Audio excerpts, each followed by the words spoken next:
Eh bien bonjour les amis et bienvenue dans la première vidéo d'anecdotes de cette chaîne qui n'est pas très joyeuse car elle est intitulée « Les 2 fois où j'ai failli mourir ».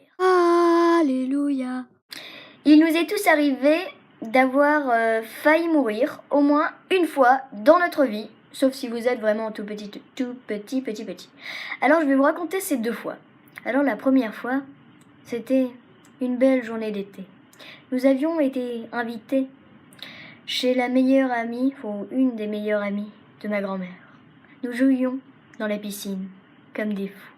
Nous nous arrosions de l'eau très pure et chlorée de la piscine.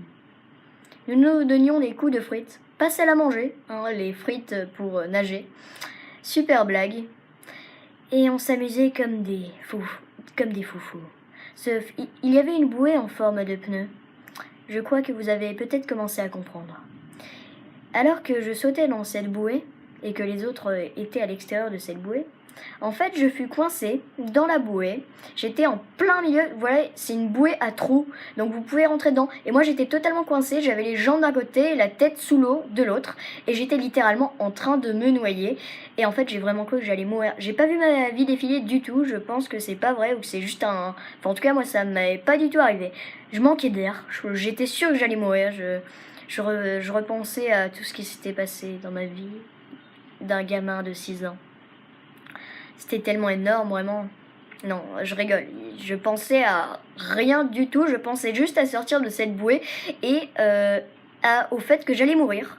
Ce que finalement, grâce à ma grand-mère, cela ne fut pas le cas. En fait, en dehors de la bouée, j'avais mes jambes qui dépassaient, qui sortaient, et je donnais plein de coups de pied. Et en gros, les 2-3 autres enfants, ou même 4, qui étaient à l'extérieur de la bouée, en gros, ils pensaient que je leur donnais des coups de pied. Donc en plus, ils me tiraient, alors que moi, j'essayais de passer sous la bouée pour remonter à la surface et retourner respirer. Sauf que eux, ils me prenaient les jambes pour essayer, que j'arrête de leur donner des coups de pied, parce qu'ils étaient juste devant.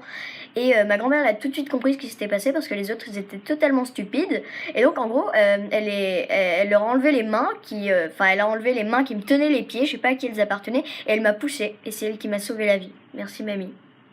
Et la deuxième fois où j'ai failli mourir, en gros on rentrait de la plage avec ma mère et mon beau-père et on s'était arrêté juste en face de la maison, donc en plein milieu de la voie, donc c'était une rue pas du tout fréquentée, ça allait toujours, et il n'y avait aucune voiture derrière bien évidemment, donc je sors de mon côté, sur le côté droit, donc et je sors, et en gros c'était une route à double sens, donc nous on venait d'un sens et il y avait un autre sens qui venait de l'autre sens. Vous avez compris? Et en gros, j'ai traversé l'autre voie, et là je me retourne à ma droite, je jette un coup d'œil à ma droite, et je vois une voiture qui est lancée dans ma direction à pleine vitesse. Ils étaient une vingtaine de mètres quand je les vois. Le conducteur, je le vois à travers le pare-brise, il a une expression horrifiante, on le voit, il flippe grave. Et moi, c'est pareil, je pense encore une fois que je vais mourir. Et donc je ne dois ma vie qu'à un incroyable réflexe de ma part, c'est-à-dire que je me jette sur le côté et esquive d'1 centimètre la voiture. D'accord, je dois ma vie qu'à un incroyable réflexe du conducteur qui a immédiatement appuyé sur le frein.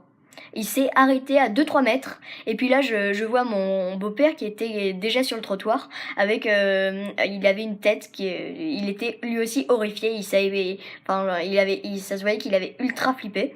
Et le conducteur c'est pareil, et donc moi tout ce que j'ai trouvé à faire c'est à lever la main, vous voyez, comme quand on dit merci mais sur la route quoi.